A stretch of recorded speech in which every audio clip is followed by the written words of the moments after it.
Jornal da Manhã, segunda edição, que recebe agora uma convidada para falar de saúde. Muitas grávidas estão preocupadas sobre o acompanhamento pré-natal, principalmente por serem consideradas grupo de risco no contexto da pandemia. Para esclarecer as dúvidas acerca desse assunto, a gente conversa agora com a ginecologista e obstetra, a doutora Naira Scartesini. Doutora, bom dia, bem-vinda ao Jornal da Manhã, segunda edição. Obrigada por nos atender. Bom dia, Adriana. Obrigada pelo convite. Nós que agradecemos. Doutora, vamos começar esclarecendo, então, desde o comecinho. As grávidas estão, sim, no grupo de risco do coronavírus? A gente já teve algumas modificações desde o início dos casos do coronavírus aqui no Brasil. Hoje a gente classifica as grávidas de alto risco, quer dizer, as grávidas que têm algum problema de saúde associado como grupo de risco para coronavírus. Mas a gente não descuida das outras gestantes, porque a gente sabe pela experiência com outros tipos de vírus que, em geral, a manifestação pode ser mais agressiva nas gestantes. Então, a gente tem sido cauteloso com todas as gestantes, inclusive as que não são alto risco.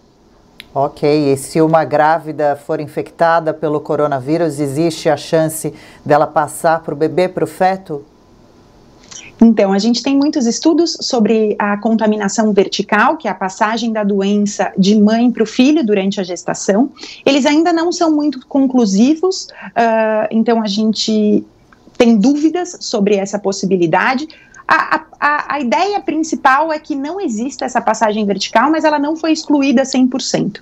A gente tem estudos aí que mostram bebês no primeiro ou segundo dia de vida com a presença do coronavírus na secreção nasotraqueal, e por isso faz com que a gente tenha um pouco de cautela ainda para afirmar que não existe transmissão vertical. Certo. Bom, agora se existe o mínimo risco que seja, eu imagino que os cuidados que as grávidas devem ter nesse período devam ser redobrados, bem especiais? Perfeito. As grávidas têm sim que se manter em isolamento social e ter todos os cuidados com o uso de máscaras, álcool gel, lavar muito bem as mãos e evitar conviver com outras pessoas. Mesmo as grávidas que trabalham em atendimentos essenciais, tem casos que foram revistos e elas foram afastadas. Então, uma situação que nos inspira muitos cuidados mesmo.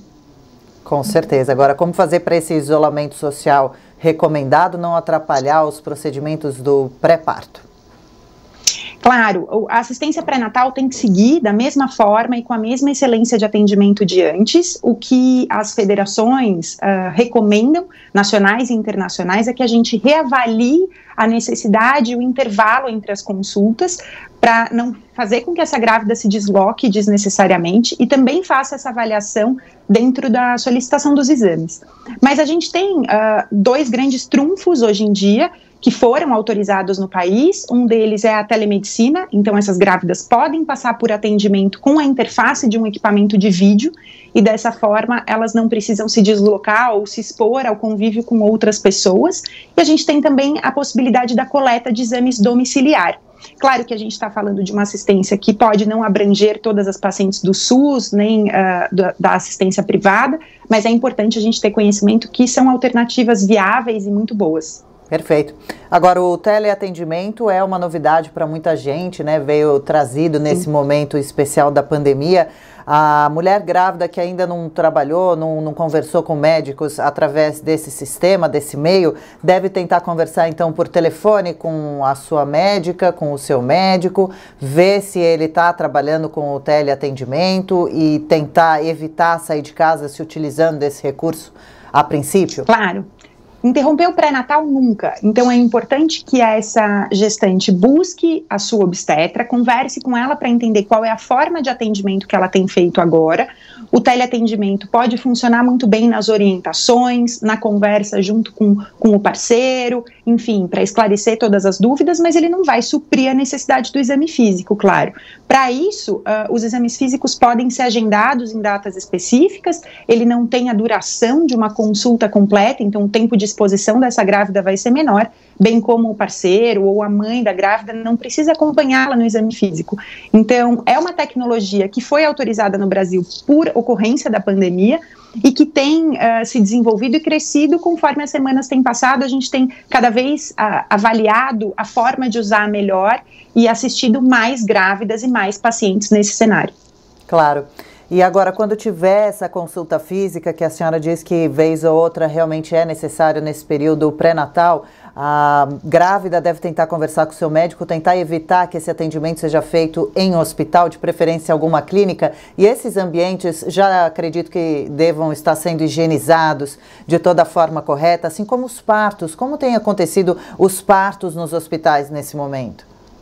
Claro, é legal a gente lembrar que a assistência pré-natal não costuma ser feita no pronto-socorro.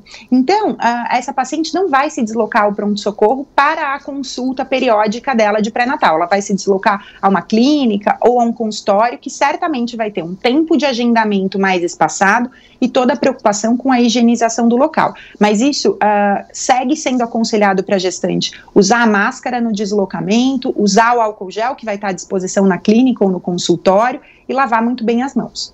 Com relação à escolha do hospital, isso é um grande questionamento das gestantes atuais, mesmo as que não têm o parto previsto para as próximas semanas, porque eventualmente elas podem precisar de algum perfil de internação por qualquer necessidade.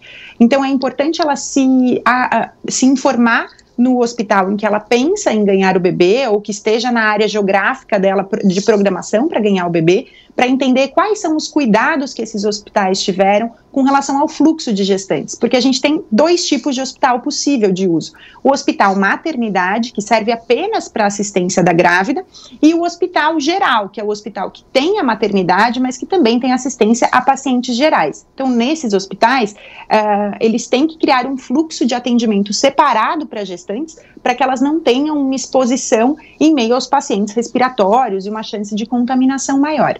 Sim, e depois que a mãe vai embora, bebê nascido, saudável, tudo certinho, os cuidados têm que continuar bem caprichados, né? A gente tem visto que o coronavírus atinge não só os grupos de risco, as pessoas mais velhas, mas bebês também, não só já foram infectados, como vieram a óbito. Então, o bebezinho ele é muito sensível, né? Ele deve também exigir cuidados especiais nos seus primeiros meses e agora com a situação do coronavírus para sempre, é claro. É importante lembrar que a puérpera, que é essa mãe recente que acabou de se tornar mãe, ela é um grupo de risco para o Covid. Então, a gente tem aí no cenário da gestação as gestantes de alto risco e todas as puérperas, pela fragilidade de possibilidade de infecção. Então, todos os hospitais têm restringido a visitação às gestantes e aos bebezinhos para reduzir a circulação dentro do hospital e também deixado essa gestante e essa puérpera com direito a um acompanhante, em geral, que não tenha mais de 60 anos, que também não esteja dentro do grupo de risco. Mas vale avaliar dentro de cada hospital. É um momento de muita alegria, mas é um momento que a gente precisa preservar aquele recém-nascido, então a gente desaconselha as visitas mesmo no ambiente domiciliar, porque é um bebezinho ainda sem muita imunidade para tantas outras doenças além do coronavírus. Quanto mais exposição ele tem, mais risco ele tem, e de fato a gente já teve casos no Brasil de recém-nascidos e bebezinhos com coronavírus. Infectados, uma pena, né? E também, além das visitas, que dá para entender muito bem, porque devem ser evitadas pelo menos nesse período, que deve demorar ainda um pouco para passar, né, os próximos meses, mas também algumas mães já se planejam para ter babás para ajudarem. Talvez seja bom evitar, tentar ir fazendo sozinho o máximo que der, pelo entra e sai da funcionária, porque o bebezinho não tem como usar máscara e ficar sozinho passando álcool em gel no corpinho todo, né?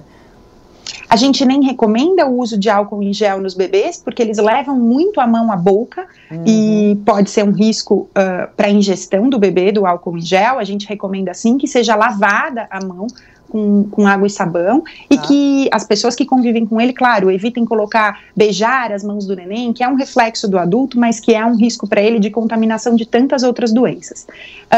Pela questão do isolamento social, a gente também recomenda que as pessoas não tenham profissionais trabalhando em casa, porque por mais que esse transporte seja privado, essa pessoa vai conviver com outras pessoas na casa dela, ou no transporte, com o motorista que a levar, e isso vai ser uma exposição indiscutivelmente para esse núcleo familiar, não só no cenário do pós-parto, mas em todos os outros cenários. Então, é importante a gente resguardar esse bebê e essa puérpera, porque eles são, sim, grupo de risco para a Covid. É um cuidado tão grande que mesmo a mãe que tem algum sintoma respiratório, a gente precisa recomendar que ela use máscara durante a amamentação e tenha todo um cuidado, porque apesar do coronavírus não passar pelo leite materno, ele é uma contaminação respiratória, então quanto mais próximo eu estou do bebê, mais risco ele tem de se contaminar. Pois é, e uma missão difícil para a mãe, né? Tá com o bebezinho lá em casa, recém-chegado, não poder encher esse bebezinho de beijos, né? Que é a vontade que dá, mas tem que realmente se lembrar que a contaminação principal do coronavírus é através da boca, do nariz e dos olhos. E o bebezinho não tem como usar máscara também, e o ambiente tem que estar bem higienizado, porque você justamente, a senhora estava lembrando para a gente, né? Que o bebezinho leva as mãos para a boca o tempo todo, sem a menor noção de perigo algum. Por isso é importante blindar esse ambiente. Então, se eu não recebo pessoas de fora, se eu estou em isolamento social, se eu higienizo as compras quando ela chega do supermercado, esse ambiente dentro de casa em que o bebê estiver vai estar blindado da possibilidade de contaminação. E dessa forma, esse bebê vai estar mais seguro em convívio apenas com as pessoas que moram com ele, sem receber visitas externas ou sem ter a chance de contaminação vindo de fora. Muito importante mesmo esse cuidado. Doutora, uma pergunta delicada agora, que a gente pode até desagradar algumas pessoas, mas precisamos tratar. Os casais que estão tentando engravidar devem desistir nesse período? É uma pena porque é um sonho, né? E também as mulheres se preocupam com a idade de ter a gravidez. Qual seria o conselho da senhora agora? É uma pergunta muito delicada, de fato. Eu tenho tido um pouco... nos atendimentos dessa necessidade de explicação. Então é o seguinte, para casos de infertilidade, casos que estejam em acompanhamento médico, com programação de inseminação ou tratamentos de fertilização, esses casos têm sido recomendados pelas sociedades de ginecologia e obstetrícia que sejam avaliados individualmente, de acordo com a possibilidade de espera, quer dizer, de retardo desse tratamento. Esse tratamento deve ser retardado, mas claro que a gente tem a questão da idade da mãe e eventualmente de algum tratamento oncológico, enfim, tem algumas situações em que a gente não pode postergar essa tentativa, mas quando a gente puder, na situação de infertilidade, a gente posterga. Falando dos casais férteis que querem tentar engravidar, existe apenas a recomendação de saber que a gente não tem estudos sobre a influência do coronavírus em gestantes jovens. Todos, quer dizer, no comecinho da gestação, todos os estudos mostram gestantes da metade para o fim. Então eu vejo o efeito no parto ou no bebê recém-nascido, mas não na formação do bebê. Isso faz com que a gente tenha mais cautela em dizer para essas mães, poxa, vamos, se pudermos, esperar um momento mais seguro para tentar engravidar. Mas daí fica a cargo de cada casal avaliar a sua situação junto com a sua obstetra e ver o que é melhor para eles nesse momento. É isso. E para a gente encerrar, a senhora é obstetra, mas é também ginecologista, e a gente tem visto o caso de muitos pacientes que estão adoecendo em casa com medo de procurar ajuda em hospitais, em clínicas, de ir até um médico. A mulher que estiver sentindo algum desconforto, problemas ginecológicos, pode tentar a princípio um atendimento por telefone. Quando saber a que horas realmente sair de casa para procurar um socorro? A assistência médica não tem que ser deixada de lado, mesmo que ela não se relacione ao coronavírus. Então, sim, procure a sua obstetra via telefone, marque uma telechamada com ela para fazer uma consulta e faça a sua consulta de rotina. Ela vai saber te dizer qual é a importância de fazer determinado exame agora, ou se podemos postergar esse exame mais para frente, mas você não vai deixar a sua saúde de lado. Agora, para procurar um pronto-socorro, a gente tem que pensar se isso é um caso de urgência, se isso oferece risco, se eu tenho um sangramento vaginal, por exemplo, muito importante, que pode me levar a uma anemia, sim, é o momento de procurar o pronto-socorro. Agora, se essa menstruação é volumosa e me incomoda há muitos meses, é o momento de procurar uma consulta. Então, avaliar com bom senso e conversar com a sua ginecologista é o melhor cenário para não deixar a sua saúde de lado, mas também não se arriscar no pronto-socorro. Perfeitíssimo. A gente conversou com a doutora Naira Scartesini, ela é obstetra e também ginecologista. Obrigada pelo nosso bate-papo, muito útil. Boa sexta-feira e fim de semana para a senhora. Até uma próxima. Muito obrigada pelo convite. Bom fim de semana para todos os ouvintes.